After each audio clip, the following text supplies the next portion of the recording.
کہ جا رہے آپ کوفہ تھے، کربلا کیسے پہنچ گئے؟ کربلا کوفہ کے راستے پر تو نہیں آتا نا، کس راستے پر آتا ہے؟ دمشق کے راستے پر آتا ہے، شام کے راستے پر آتا ہے۔ جا تو کوفہ رہتے، کربلا کیسے پہنچ گئے ہیں؟ عمر بن سعد کی قیادت میں 4000 فوج یہاں کھڑی تھی، قادسیہ سے 3 میل پہلے، اور کس مقصد کے لیے یہاں کھڑی تھی؟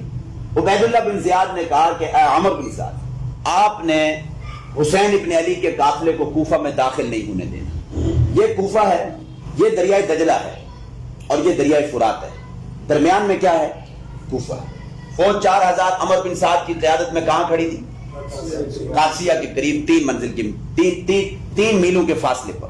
حسین ابن علی رضی اللہ تعالیٰ عنہ جب یہاں پہنچے، پہلے سمجھ لیں عمر بن سعد کون تھے؟ یہ سعد بن ابی وقاص کے بیٹے تھے۔ کس کے بیٹے تھے؟ سعد بن ابی وقاص 10 مبشرہ میں سے ہیں، جنتی صحابی ہیں، اور سعد بن ابی وقاص کو حضور صلی اللہ علیہ وسلم اپنا ماموں کہا کرتے تھے۔ تو عمر بن سعد رشتے میں کیا لگے؟ حضور کے ماموزاد لگے نا، تو حسین ابن علی کے کیا لگے؟ نانا ہوئے نا، دور کے۔ تو عمر بن سعد نے کہا کہ حسین ابن علی آپ کہاں جا رہے ہیں؟ کہا کوفہ جا رہا ہوں۔ کہا کس نے آپ کو بلایا؟ کہا مجھے کوفیوں نے خطوط لکھے اور یہ میرے پاس خطوط موجود ہیں۔ کہا دکھائیے کس نے آپ کو خطوط لکھی۔ جب انہوں نے خطوط دکھائے کوفہ کے نمایاں لوگوں کے، کہا کہ جنہوں نے آپ کو خطوط لکھے ہیں وہ آج یزید کی فوج میں کھڑے ہیں، مسلم کی بیعت توڑ کر یزید کی بیعت کر چکی ہے۔ کس پر آپ اعتماد کر کے کہاں جا رہے ہیں؟ حقیقت کھل کر بالکل سامنے آ گئی کہ کوفی بہت بڑے غدار، دھوکے باز غدار نکلے۔ انہوں نے کتنی بڑی ہمارے ساتھ بے وفائی کی۔ حضرت حسین نے اس قادسیہ کے مقام پر 3 شرائط پیش کی اس وقت عمر بن سعد کے سامنے۔ وہ 3 شرائط شیعہ کتابوں میں بھی لکھی ہیں، اہل سنت کی کتابوں میں بھی لکھی۔ 3 شرائط پر کسی کا کوئی اختلاف بھی نہیں ہے۔ 3 شرائط کیا تھی؟ پہلی شرط یہ تھی میں جہاں سے آیا ہوں مجھے واپس جانے دو۔ جب کوفیوں کی غداری نمایاں ہو گئی نا، تو کیا کہا کہ جہاں سے آیا ہوں مجھے وہاں واپس جانے دو۔ اگر یہ بھی نہیں مانتے ہو، اسلامی سرحدات میں سے کسی سرحد پر جانے دو کہ میں وہاں جا کر لڑتے لڑتے کافروں کے خلاف کیا ہو جاؤں؟ شہید ہو جاؤں۔ یہ دوسری شرط پیش کی۔ اور حسین ابن علی نے کہا اسلامی سرحدات میں سے اگر یزید کی حکومت کافرہ تھی تو سرحدیں بھی مسلمانوں کی اسلامی ہوں گی یا کافرہ ہوں گی؟ ہندوستان کی سرحدوں کو آپ اسلامی سرحدیں کہتے ہیں یا کفریہ سرحدیں کہتے ہیں؟ کفریہ۔ تو انہوں نے کیا کہا کہ اسلامی فوج تو ساری وہی تھی جو حضرت معاویہ کے دور میں تھی، فوج تو ساری مسلمان تھی، کوئی ایسا تو نہیں تھا کہ کافر فوج کھڑی تھی۔ عمر بن سعد کے سامنے جو تیسری شرط پیش کی وہ یہ تھی مجھے یزید کے پاس جانے دو، شام میں دمشق، میں جا کر اپنا معاملہ یزید کے ہاتھ یزید کے ساتھ خود حل کر لوں، مذاکرات کرنے دو، مجھے یزید کے پاس جانے دو۔ اور یہاں تک بھی لکھا ہے کتابوں میں کہ حضرت حسین ابن علی نے کہا مجھے یزید کے پاس جانے دو، یدی فی یدی، کہ بس میں اب یزید کے ہاتھ پر ہاتھ دے کے بیعت کرتا ہوں۔ یہاں تک انہوں نے کہا جب کوفیوں کی غداری بالکل نمایاں ہوگی، واضح ہوگی۔ عمر بن سعد نے ابن زیاد کو کہا، خط لکھا کہ یہ 3 شرائط انہوں نے پیش کی ہیں، کون سی شرط کو قبول کیے جائے؟ عبید اللہ بن زیاد نے کہا کہ تیسری شرط قبول کر لی جائے اور انہیں شام جانے دیا جائے یزید کے پاس، وہ اپنا معاملہ خود جا کر یزید کے ساتھ کیا کر لیں؟ حل کر لیں۔ قادسیہ سے یہاں سے راستہ یوں جاتا ہے سیدھا کوفہ کو، ٹھیک ہے؟ یہ راستہ جاتا ہے یہ سیدھا شام، دمشق، جہاں یزید کی حکومت تھی، جہاں یزید کا دارالحکومت تھا، ٹھیک ہو؟ حسین ابن علی کوفہ جا رہے تھے۔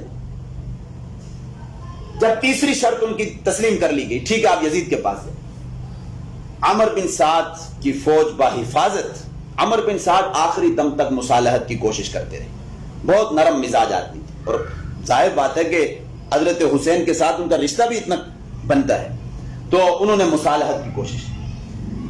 اب قادسیہ سے آگے بڑھے، مغیثیہ کی منزل پر پہنچے، مغیثیہ سے آگے پہنچے العزیب کی منزل پر پہنچے، العزیب سے آگے پہنچے ذو حسن کی منزل پر پہنچے، ذو حسن سے آگے نکلے قصر بنی مقاتل کی منزل پہ پہنچے، قصر بنی مقاتل سے آگے کون سی منزل آتی ہے؟ کربلا۔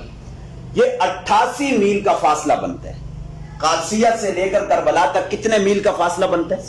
88 میل کا۔ یہ اتنا بڑا سوال ہے، نہ کوئی مولوی سوال کا جواب دیتا ہے، نہ کوئی شیعہ ذاکر اس سوال کا جواب دیتا ہے۔ یہ اتنا بڑا سوال ہے کہ جا رہے آپ کوفہ تھے، کربلا کیسے پہنچ گئے؟ کربلا کوفہ کے راستے پر تو نہیں آتا نا. کس راستے پر آتا ہے؟ دمشق کے راستے پر آتا ہے, شام کے راستے پر آتا ہے. جہاں تو کوفہ رہتے کربلا کیسے پہنچ گئے ہیں؟ اور پھر قادسیہ سے آگے 88 میل دور کیوں نکل گئے؟ عمر بن سعد کی فوج نے مارنا ہوتا تو یہاں پر ہی مار سکتے تھے. 4000 جنگ آزمودہ فوج کے سامنے, جن کے پاس ضرب و حرب کے سارے آلات موجود ہیں, 72 آدمیوں کو مارنا کوئی مشکل کام تھا؟ کوئی مشکل کام نہیں. اگر انہوں نے ان کو شہید کرنا ہوتا تو یہاں کرتے نا. اتنا آگے لے کر جانے کی بلا انہیں ضرورت کیوں پیش آئی؟ در حقیقت وہ مصالحت چاہتے تھے. کیا چاہتے تھے؟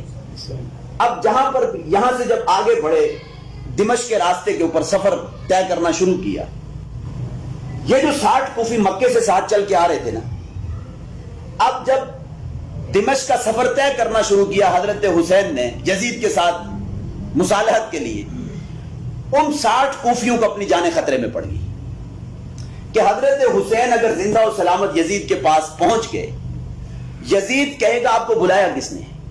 حضرت حسین خطوط پیش کریں گے, مجھے ان کوفیوں نے یہ خطوط لکھی. اور ظاہر بات ہے کہ تھوڑے خطوط تو نہیں تھے, 12,000 خطوط کی کوئی تھوڑی تعداد تھی. پھر یہ جو 60 کوفی ہیں وہ پوچھے گا یہ بندے کون ہیں؟ پتا چلے گا یہ آپ کو مکہ سے لینے کے لیے گئے تھے. حضرت حسین کا یزید حضرت حسین کو کچھ کہتا یا نہ کہتا وہ بات کی بات ہے, لیکن ان 60 کوفیوں کو پہلے اس نے سزا دے دی تھی اور ان کا معاملہ تمام کر دیا. اور یہ 60 کوفی سمجھ گئی کہ اب ہماری جانیں بچنے والی نہیں, ہاں جلاد کی تلوار ہمارے اوپر چلے گی. 60 کوفی ان کو اپنی جانیں خطرے میں پڑ گئی. جب کربلا پہنچے نا عصر کے وقت 10 محرم الحرام کو, ان 60 کوفیوں نے سب سے پہلے اس خیمے کو آگ لگائی جس خیمے کے اندر خطوط تھے. کیا تھے؟ خطوط تھے, تاکہ بطور ثبوت کے یہ خطوط پیش نہ کیے جا سکے. اور پھر اس کے بعد انہی 60 کوفیوں نے حضرت حسین کے اوپر وار کر کے, ان میں سے کسی نے وار کر کے حضرت حسین کو شہید کر دیا. اصل مجرم اور اصل قاتل یہ کوفی. اگر یزیدی فوج نے مارنا ہوتا تو قادسیہ کے مقام پر ہی مار دیتے نا. سوال یہ ہے کہ وہ کربلا کیسے پہنچ گئے؟ اس سوال کا ہمیں جواب چاہیے. آپ کسی بھی مولوی کے پاس جائیں, کسی ذاکر کے پاس جائیں, کسی بھی شخص کے پاس کہو کہ کربلا بتاؤ کس راستے پر آتا ہے, وہ تو کوفہ کے راستے پر نہیں آتا. تو اصل مجرم جو ہیں وہ یہ کوفی ہیں. کون ہیں؟ انہوں نے سب سے بڑی جسارت کی, انہیں بلایا, خطوط لکھے, پھر مسلم بن عقیل کو شہید کروایا, اور اس کے بعد پھر یہ کہ وہی 60 کوفی جو مکے سے آ رہے تھے انہوں نے اپنی جانیں بچانے کی خاطر کیا کیا؟ حضرت حسین کو شہید کیا, تاکہ نہ زندہ و سلامت وہاں پہنچے اور نہ ہمارے اوپر کوئی سزا نافذ ہو, ہم بھی بچ کر نکل گئے. لیکن بچا ان میں سے بھی کوئی نہیں تھا. عمر بن سعد کی فوج نے ان 60 کو بھی وہاں پر مار دیا تھا, بچا ان کوفیوں میں سے بھی کوئی نہیں تھا. 60 کوفیوں میں سے. یہ ہے اس سانحے کی اصل